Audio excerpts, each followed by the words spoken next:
नागपुरात काय आणि कुठे खायचं यासाठी हा संपूर्ण व्हिडिओ नक्की बघा. आणि हो, व्हिडिओ शेअर आणि सेव्ह करायला विसरू नका. नमस्कार, मी स्मिता म्हणजेच मराठी कन्या. सकाळचा नाश्ता तर एकदम सॉर्टेड आहे. रामजी श्यामजी पोहेवाले गाठायचं आणि तर्री पोहे ऑर्डर करायचे. पोह्यावर तर्री म्हणजे एकदम झणझणीत चव. इथे कढी समोसा मिळतो, तो पण मस्त होता. इथून पुढे आम्ही पकोडेवाला गल्लीमध्ये गेलो. दुकानाचं नावच पकोडेवाला आहे.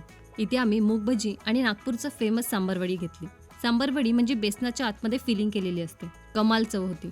मूग भजी जरा थंड होती, पण सांबारवडी मला जास्त आवडली. आमचा पुढचा स्पॉट होता प्रीती कॉर्नर. इथे गरमागरम छोले समोसा मिळतो. छोलीची ग्रेव्ही आणि त्यात समोसा, मस्त कॉम्बिनेशन लागत होतं. अस्सल सावजी मसाल्यातल्या जेवणासाठी आम्ही वराडी थाटमध्ये गेलो.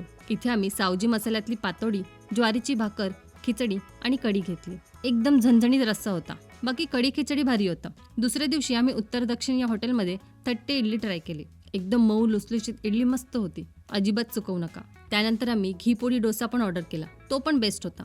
साऊथ इंडियन खाण्यासाठी हे ठिकाण आमच्याकडून रेकमेंडेड आहे. नागपूरला गेलो आणि हल्दीराममध्ये नाही गेलो तर कसं चालेल? हल्दीरामच्या थाटबाटमध्ये थाळी खायला गेलो. 400 रुपयात अनलिमिटेड जेवण. स्टार्टरमध्ये ढोकळा, छोटा समोसा, स्प्राउट्स, मग दही वडा, स्वीट्स आणि वेगवेगळ्या भाज्या, खिचडी. मस्त जेवलो. सगळ्याची चव चांगली होती. नागपूरमध्ये 2 दिवसात आम्ही एवढं खाऊ शकलो. बाकी नागपूरकर त्यांच्या आवडीच्या बेस्ट जागा सुचवतीलच. भेटूया पुढच्या व्हिडिओमध्ये. तोपर्यंत ओके, टाटा, बाय.